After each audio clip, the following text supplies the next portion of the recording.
제가 요즘 계속해서 개혁주의 5대 교리 튤립을 살펴보고 있습니다. 오늘은 그 중에서 이제 세 번째인 제한속죄라는 내용을 살펴보려고 하는데요. 이 제한속죄라는 것은 예수님께서 십자가에서 흘리신 보혈이 모든 사람을 위한 것이냐 아니면 일부 사람을 위한 것이냐를 다루는 내용입니다. 아마 듣다 보면은 무슨 소리인지 참 이해하기 어려울 만큼 복잡하고 어려운 내용들이 오늘은 좀 많이 있을 것입니다. 하지만 이 말씀을 다 듣고 나면 우리를 향하신 하나님의 사랑이 얼마나 견고하고 확실한지를 다시금 새롭게 깨닫고 감사하게 될 것입니다. 바라기는 오늘 내용을 잘 배워서 성경적인 신앙 위에 견고하게 세워져 가는 우리 귀한 사천교회 성도님들이 되시기를 주의 이름으로 축원합니다. 지금까지 이제 튤립에 대해서 우리가 살펴보고 있는데요. 그 중에서 이제 두 가지를 봤었습니다. 앞에 T에 해당되는 전적 타락을 우리가 살펴봤고, 그 다음에 U에 해당되는 무조건적인 선택에 대해서 살펴봤는데, 지나고 나서 잘 모르시죠? 한 주만 지나도 우리가 이제 무슨 얘기했는지 잘 모르지 않습니까? 두 가지를 어떤 내용인지 간략하게 조금 살펴보려고 합니다. 먼저 전적 타락의 내용이 무엇이었는가? 범죄한 인간은 영적으로 죽은 상태에 있습니다. 인간의 영혼이 죽었기 때문에 영이신 하나님께 어떠한 영적인 반응을 할 수도 없습니다. 또한 죄의 종이 되었기 때문에 자유의지를 갖고 하나님을 기쁘시는 선택을 할 수 있다고 생각을 하지만 사실은 할 수 없습니다. 인간의 자유의지는 병들어서 그 자유의지로 선택하고 행하는 모든 결정과 행동은 다 하나님의 진노를 불러오는 죄뿐입니다. 이처럼 전적으로 타락한 인간은 하나님께 구원을 받을 만한 어떠한 모습도 어떠한 행위도 할 수 없기 때문에 구원은 인간으로부터 출발할 수 없고 오직 하나님께서 주도해 주셔야지만 합니다. 이것이 전적 타락의 내용입니다. 이렇게 인간이 전적으로 타락했기 때문에 모든 사람은 하나님의 진노의 심판 아래 멸망당할 수밖에 없었는데, 긍휼이 많으신 하나님께서 다 멸망받을 모든 인류 가운데 그분의 크신 사랑으로 일부는 택하여 구원하기로 하셨습니다. 그때 누구를 구원할까? 그 선택의 기준을 뭘로 잡았냐 하면 아무것도 그 기준을 제시하지 않기로 무조건적인 선택으로 하셨습니다. 만약에 인간에게 어떠한 자격이나 조건을 내세우면서 이거를 만족시키라고 하면 인간은 누구도 그 하나님이 제시하시는 조건이나 자격을 만족시킬 수가 없기 때문에 하나님께서는 인간에게 구원에 필요한 어떠한 자격과 조건도 요구하지 않고 오직 하나님 자신의 기쁘신 뜻대로 구원의 대상자를 선택하셨습니다. 이것이 무조건적인 선택입니다.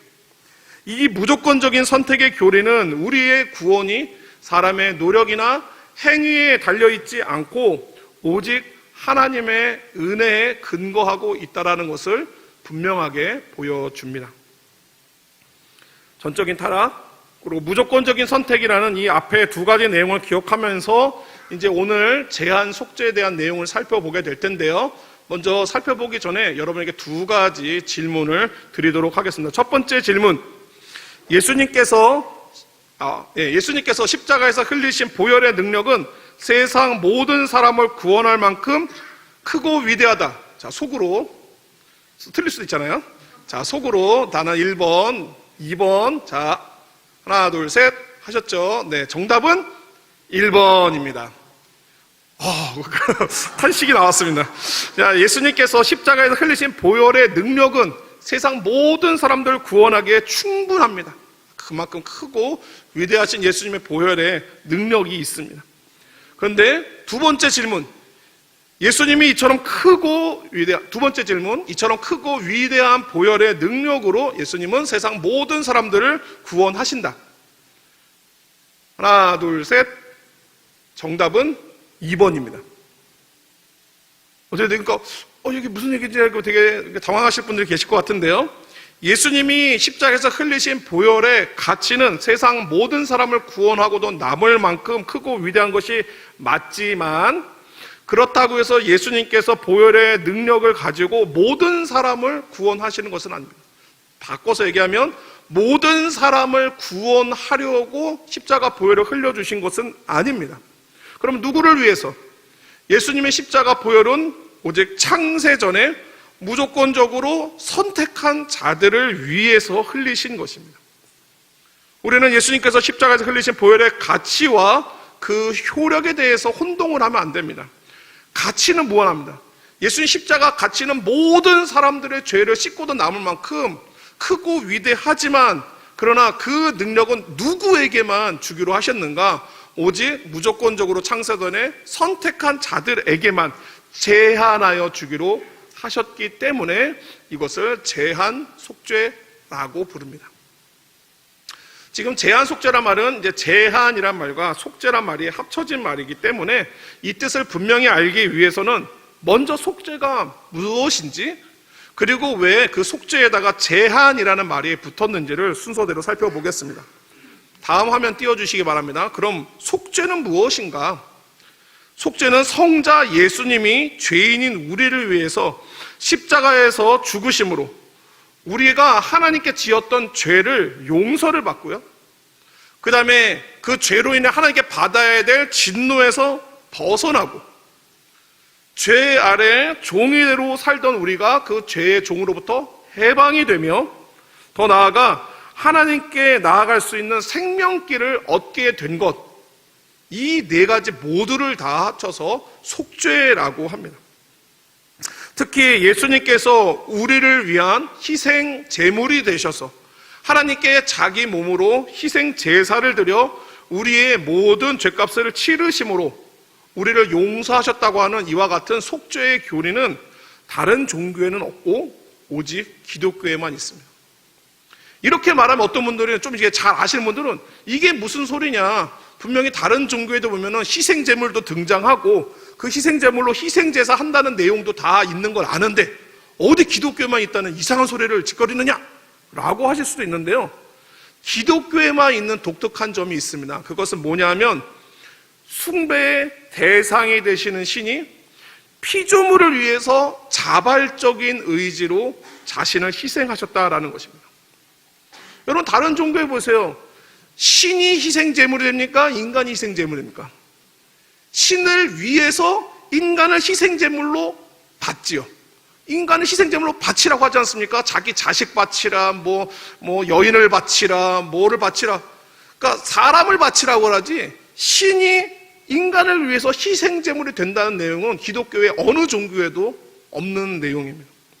이처럼 신이 피조물을 위해, 더구나 자기를 알아주지도 않고 사랑하지도 않는 피조물을 위해 자기 자신을 희생한다는 이와 같은 속죄의 교리는 어디에도 없고 기독교에만 있는 위대한 것입니다. 이처럼 예수님이 우리를 위해서 이루신 이 귀한 속죄에 대한 이해를 사람들이 세 가지의 견해로 보통 하고 있는데요, 첫 번째로 사람들이 많이 하고 있는 그 이해 중에 하나는 만인구원설이라고 합니다. 만인구원설은, 요거 아닙니다. 좀만 기다려주세요. 만인구원설은 예수님이 온 인류의 죄값을 다 갚으셨기 때문에 모든 인류가 구원을 받는다라고 하는 견해입니다. 대표적으로 디모데전서 2장 4절 말씀을 드는데요, 디모데전서 2장 4절 말씀, 하나님은 모든 사람이 구원을 받으며 진리를 아는 데 이르기를 원하시느니라. 그래서 우리가 이 말씀을 읽다면, 하나님은 모든 사람이 구원받기를 원하시는구나, 그렇지 않습니까? 그렇게 보이니까, 그러면 세상 모든 사람들을 구원하기 위해서 세상 모든 사람을 위하여 예수님께서 십자가에서 죽으셔서 결국 세상 모든 사람의 죄를 용서해 주셨구나 라고 생각을 하게 됩니다. 듣다 보면 만들 말 같은데 사실 조금만 생각해 보면은 굉장히 잘못된 내용인 걸 알 수가 있습니다.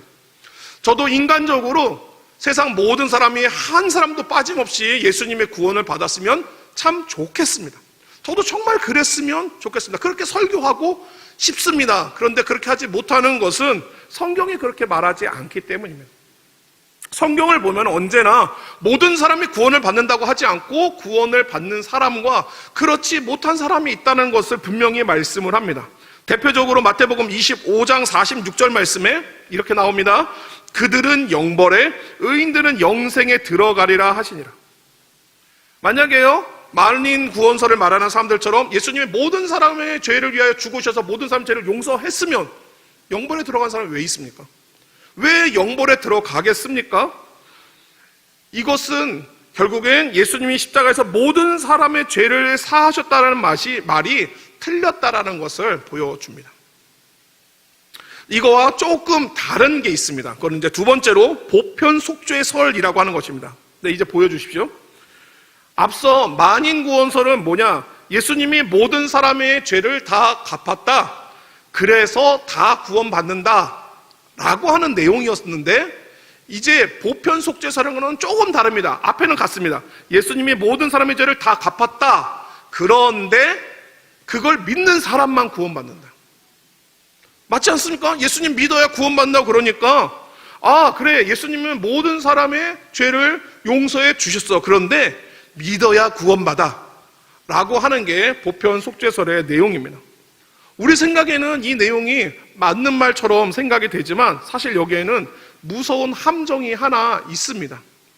만약에 이와 같은 주장대로 구원에 있어서 하나님의 은혜를 강조하지 않고 사람의 믿음을 강조하게 되면 무슨 일이 벌어지느냐? 하나님이 우리에게 100%의 은혜로 주셨던 그 선물이라고 하는, 구원의 은혜의 선물이라고 하는 개념은 사라지고 인간의 공로가 첨가된 행위 구원이 머리를 들게 됩니다. 예를 들어서 한번 설명해 보겠습니다. 자, 어떤 사람이 길을 가다가 수렁에 빠졌습니다. 늪에 빠져서 쭉 빨려들어서 이제 막 다 가라앉아가지고 죽게 생겼습니다. 아니, 이거 죽었습니다. 근데 그 모습을 보고 하나님이 불쌍히 여겨서 수렁 밖에서 손을 쭉 뻗어가지고, 자, 내 손을 잡아. 내가 건져줄게. 라고 손을 내밀었을 때, 그 수렁에 빠진 사람이 그 하나님이 내민 손을 탁 붙잡고 하나님이 땡겨 주셔서 그 수렁에서 빠져나왔다. 여러분, 이렇게 우리의 받은 구원을 설명한다면 어떻습니까? 맞지 않습니까? 하나님이 우리의 구원에 은혜의 손을 내밀어 주시고 우리가 그 하나님의 은혜의 손을 잡고 받아들임으로 우리가 구원받았다 라고 하는 이 말이 맞는 것처럼 생각이 됩니다. 그런데 여러분, 이와 같이 생각하게 되면 문제가 하나 있습니다. 하나님은 분명 우리에게 구원의 손을 내밀어 주셨지만 결국 구원은 어떻게 하지 완성이 됩니까? 하나님이 내밀어 준 손을 내가 잡아야 완성이 됩니다. 내가 안 잡으면 하나님이 아무리 손을 내미신들 건져지지가 않지 않습니까? 그렇지 않습니까? 그러니까 결국에는 예수님을 믿어야 구원받으니까 내가 믿어서 구원받았다라는 부분에 강조가 됩니다. 우리가 지난주에 무조건적인 선택을 살펴봤지만 우리의 구원은 어떻게 옵니까? 믿음을 통해서 얻습니다. 하지만 믿음으로 우리가 구원 얻기 전에 더 근본적인 건 어디에서 옵니까? 기억하세요? 하나님의 은혜로부터 옵니다. 하나님이 우리를 예수님을 믿어 구원받게 하신 그 은혜가 있었기 때문에 예수님을 믿어서 구원받는 것이지 믿음이 구원을 만들어내는 건 아닙니다. 은혜가 먼저 우리에게 주어졌기 때문에 우리가 믿음을 통해서 구원을 받는 것입니다. 마찬가지로 지금 하나님이 은혜의 손을 내밀었는데 손을 내밀었으면 뭐하냐? 결국 내가 잡아야 되는 거 아니냐? 결국 믿어야 구원받는다라고 해서 자꾸 은혜보다 믿음의 방점을 찍게 되는 순간부터 우리는 구원은 선물로 받는 게 아니라 내가 믿은 것에 대한 보상이 됩니다. 예수님의 십자가 보혈의 공로는 사라지고 내 공로가 남게 됩니다. 그러니까 예수님의 분명히 속죄의 공로는 있는데 십자가 속죄를 믿은 내 믿음, 내가 믿었잖아 라고 하는 이런 것을 우리가 보편 속죄설이라고 하고요, 다른 말로 신인협력설이라고도 합니다. 지금 제가 설명드린 이 내용들은 자유주의 신학을 따르는 교단들이 일반적으로 가르치는 구원론입니다. 근데 신인협력설이라고 해서 하나님 50, 나 50, 꼭 이런 건 아닙니다. 하나님의 은혜가 절대적이니까 그냥 98% 잡고 내 믿음은 그거에 비해서는 보잘것없으니까 한 2%로 잡도록 하겠습니다. 어때요? 좀 비율이 괜찮은 것 같습니까? 우리가 생각하는 98대 2면은 뭐 맞는 것 같지만 이게 바꿔서 얘기하면 이런 뜻입니다. 예수님이 주신 구원은 뭔가 2% 부족해요. 2% 부족할 때. 다르게 얘기하면 또 이런 말입니다. 예수님이 십자가에서 내 죄를 씻어주었는데 2% 덜 씻겼어요. 그래서 내가 2% 마저 씻었어요 라고 하는 것과 같은 뜻이 됩니다. 98대 2가 좀 비율적으로 안 맞는 것 같나요? 그러면 99대 1로 해도 되고요. 99.5대 0.5 해도 되고 99.9대 0.1 해도 됩니다. 근데 어떠한 비율로 잡든지 상관없이 내가 믿어서 그만큼의 나도 지분이 있다라고 말하는 그 순간 하나님은 어떤 분이냐? 부족한 구원을 주신 분이 됩니다. 0.5%든 0.1%든 2%든 5%든 하나님은 그만큼 내가 내 지분을 주장하는 만큼 부족한 구원을 주신 분이세요. 더구나 앞서 배웠던 전적 타락을 우리가 믿는다고 한다면 보편 속죄사라는 건 사실상 불가능합니다. 범죄한 인간은 영적으로 죽었다고 했습니다. 그러면 하나님이 아무리 손을 내밀고 구원하려 주시려 한들 영적인 반응을 할 수가 없는데 죽은 사람이 어떻게 하나님이 내미신 구원의 손을 눈치를 채고 알아채고 손을 내밀어 잡는 반응을 합니까? 이와 같이 보편 속죄설이라는 것은 인간의 전적 타락을 부정하고 또 구원이 하나님이 주신 은혜의 선물이라는 것도 부정하는 그런 주장입니다. 성경이 말하는 그럼 올바른 속죄의 내용은 무엇인가? 그것이 바로 오늘 살펴보려고 하는 제한 속죄설입니다. 화면 보여주시기 바랍니다. 예수님께서 십자가에서 죽은 속죄의 대상이 세상 모든 사람이 아니라 창세전에 택하신 사람들이라고 하는 것이 이제 제한 속죄의 교리입니다. 하나님은 창세전에 택한 사람들의 죄를 위해서 예수님을 보내시고 십자가에서 죽으심으로 그 택한 자들의 죄를 다 갚아주셨습니다.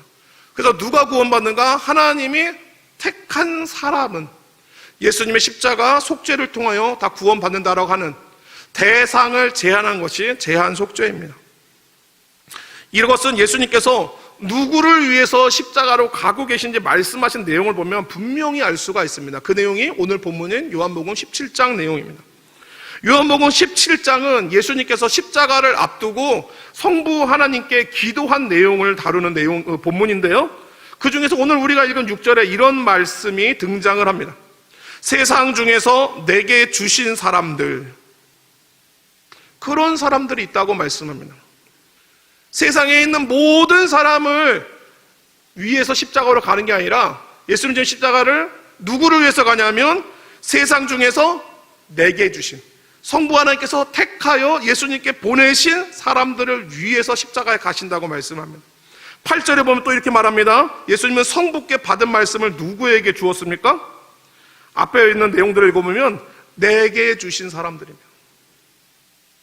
그리고 그들의 영혼을 위해, 구원을 위해, 그리고 그들이 실족하지 않도록 9절 말씀을 보면 누구를 위해 특별히 기도하냐면 9절 말씀에 내가 그들을 위하여 비옵나니 내가 비옵는 것은 세상을 위함이 아니요 내게 주신 자들을 위함이니라.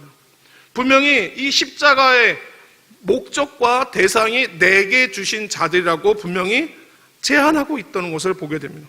이처럼 예수님의 십자가가 나를 믿는 모든 사람을 위한 것이라고 우리는 자꾸 생각하기 쉽지만 모든 사람을 위한 것이 아니라 성부 하나님께서 택하여 예수님께 주신 사람, 내게 주신 사람을 위한 것이라고 예수님께서 분명히 말씀하십니다.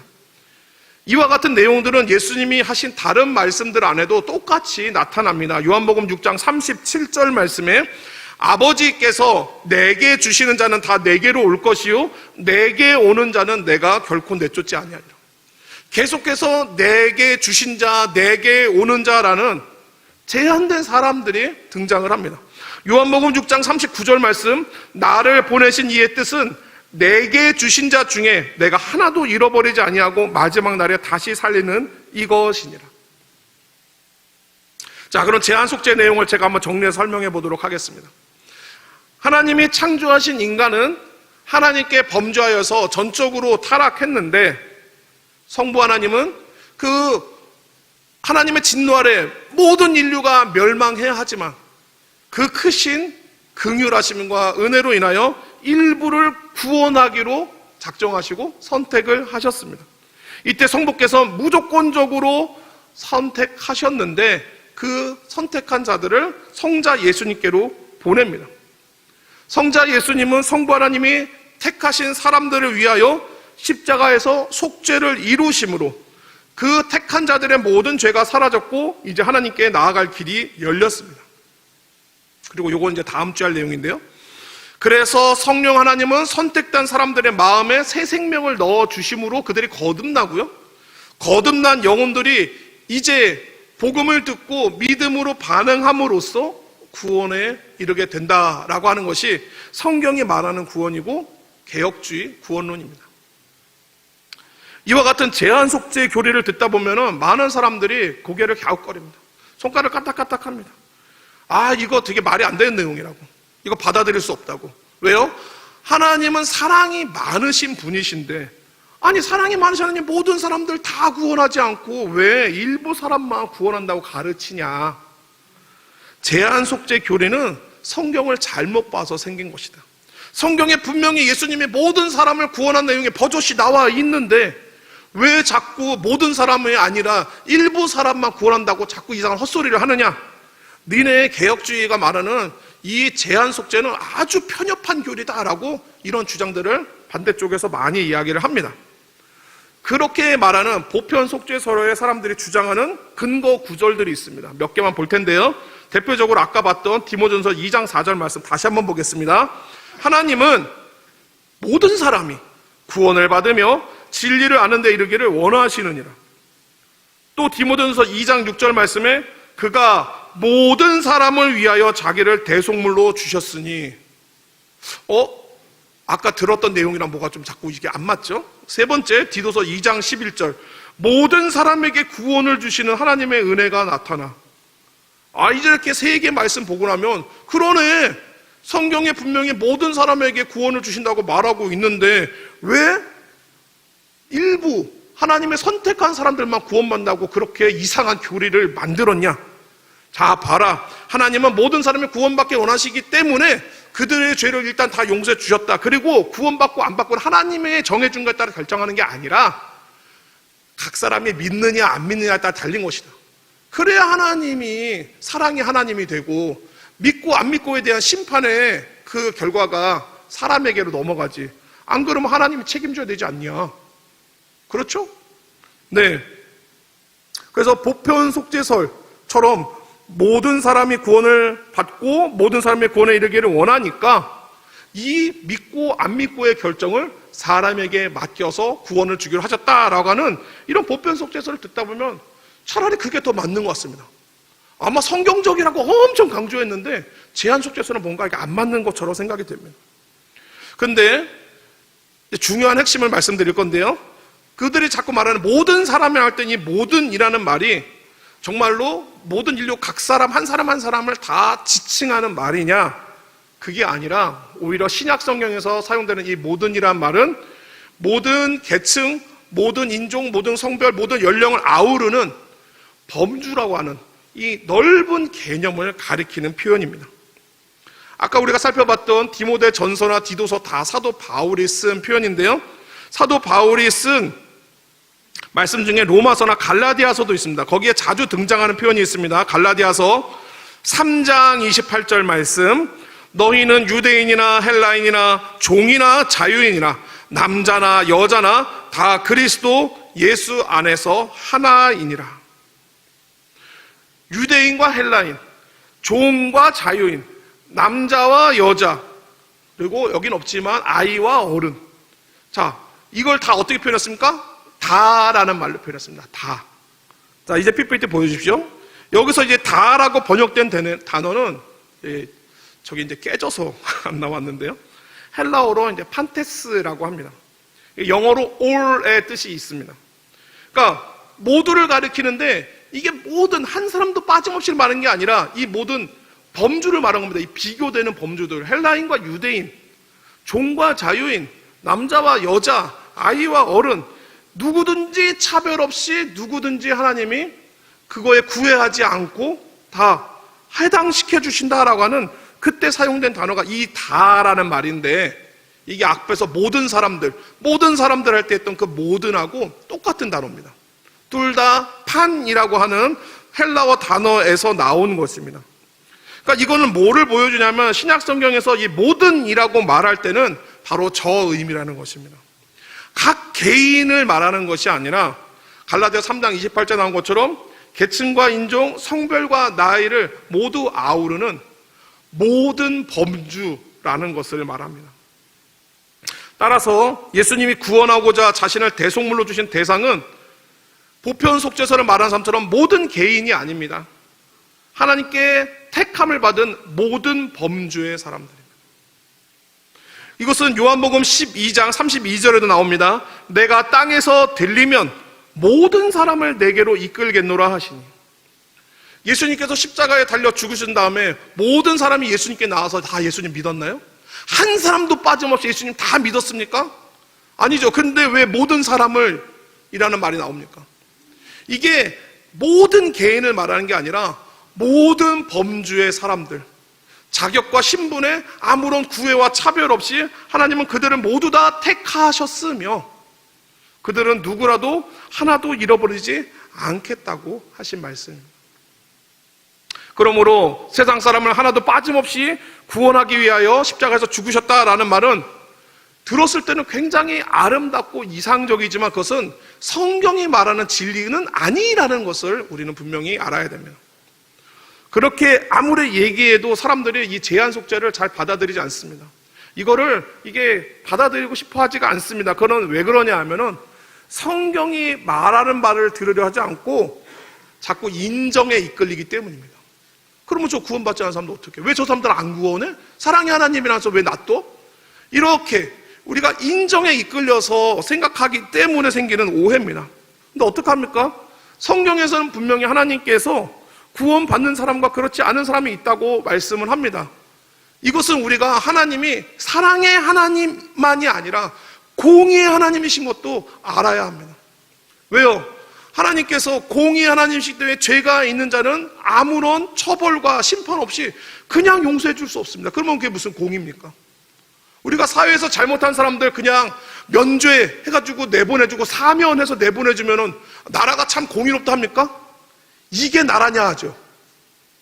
잘못된 사람들에게 합당한 벌을 주고 심판을 해야지 정의롭다, 공의롭다라고 할 텐데 하나님이 그런 범죄한 인간들에서 아무도 심판하지 않고 다 그냥 속죄해서 구원해버리면 그게 무슨 구원의 하나님입니까? 사랑의 하나님만 강조하고 그것만 보니까 하나님 모든 사람을 구원해야 될 것 같지만 하나님은 공의 하나님이심도 보여주셔야 됩니다. 그래서 범죄한 모든 사람들을 심판하시는데 그러나 사랑의 하나님이셔서 다 멸망해야 될 사람들 중에 일부는 아무 조건 없이 선택하여 구원하기로 하셔서 일부는 은혜로 구원을 받고 나머지는 본래 자기 죄로 인해서 심판받게 되는 것. 이것이 바로 성경이 말하고 있는 말하는 것을 우리는 기억해야 됩니다. 지금까지 이렇게 제한 속죄의 핵심적인 내용들을 쭉 설명했는데요. 이렇게 어렵고 복잡한 얘기들을 듣다 보면 여러분 안에 본능적으로 이런 생각이 들 겁니다. 그래서 그게 나랑 무슨 상관이냐? 그래서 어쩌라는 거냐? 여러분, 제한 속죄의 핵심은 예수님이 구원받는데 제한을 뒀다라는 게 아닙니다. 이건 아무나 받는 거 아니야. 니네는 못 받아. 이렇게 말하려고 제한 속죄 해가지고 우리는 받아서 니네 못 받았지? 이런 말 하려고 제한 속죄를 말하는 게 아닙니다. 제한 속죄의 핵심은 뭐냐면 예수님의 속죄는 택한 자에게 반드시 나타난다. 이게 핵심입니다. 예수님은 택한 자에게는 어떠한 일이 있어도 어떤 상황에서도 반드시 그를 구원하시고 그를 위하여 이 모든 속죄의 일들을 하셨다는 것을 강조하는 것입니다.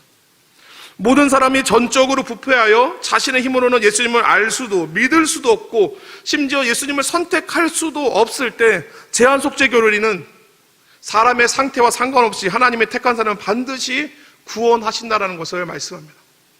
앞에 제가 수렁에 빠진 사람 이야기를 했지 않습니까? 여러분, 수렁에 빠져서 죽은 상태 가운데 있는 사람한테 하나님 아무리 손 내밀어서 자, 손 잡아, 내가 끌어줄게. 손을 잡아줘야 구원해 주는데 그 사람이 안 받아들이면 구원해 줄 수 있습니까? 그럼 보통 그러면 난 책임 없어? 안 잡은 네 책임이야? 이게 그냥 보편 속죄서를 말하는 사람들이 원하는 말입니다. 그래요, 맞아요. 안 믿었으니까 그 하나님 책임 아니에요. 안 믿은 사람 책임이에요. 그런데 제한 속죄서는 뭘 말하는가? 하나님은 택한 자는 수렁에 빠져서 내 손을 못 잡고 있어도 반드시 구원하고 싶으세요. 구원하셔요. 어떻게 해요? 자신이 수렁 안으로 들어오십니다. 수렁 안으로 들어오셔서 수렁에 빠져서 손을 잡지 못하는 사람 수렁 밖으로 밀어내시고 자신이 수렁에서 죽으십니다. 이게 바로 예수님께서 세상에 오시고 십자가 위에서 죽으심입니다. 우리는 예수님이 내미는 손을 잡을 힘이 없는데, 아무런 믿음이 없었는데 구원받았습니다. 왜요? 하나님이 예수님께서 아버지께서 내게 주신 자는 다 내게로 올 것이요 내게 주신 자 중에 내가 하나도 잃어버리지 아니하고 마지막 날에 다시 살리리라 말씀하신 대로 택한 우리를 위하여 자기 생명으로 살리셨기 때문입니다. 나는 하나님이 나를 향해서 손을 내밀었는지 안 내밀었는지 나는 알지도 못합니다. 그러나 하나님은 택한 나를 아십니다.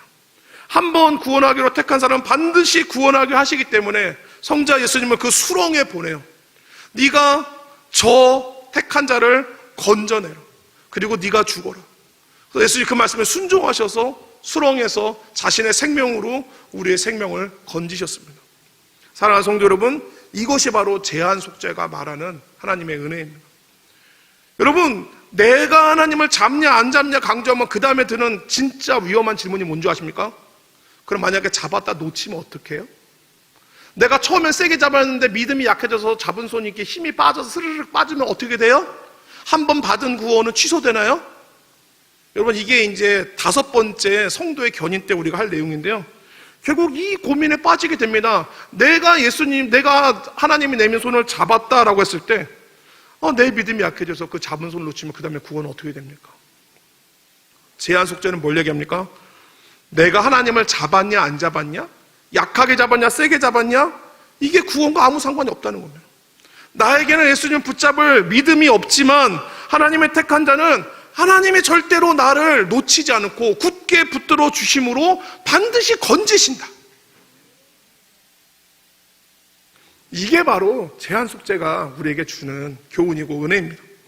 이런 예수님의 사랑이 십자가에서 우리를 위해 죽으실 때만 있었겠습니까? 부활하여 살아계신 예수님 없습니까? 그 사랑 있습니까? 없습니까? 동일하신 예수님이 그 사랑을 가지고 있을 때 지금도 이상으로 이 사랑을 가지고 살아 계셔서 우리를 붙드시고 우리를 잃어버리지 않게 지키시지 않겠습니까?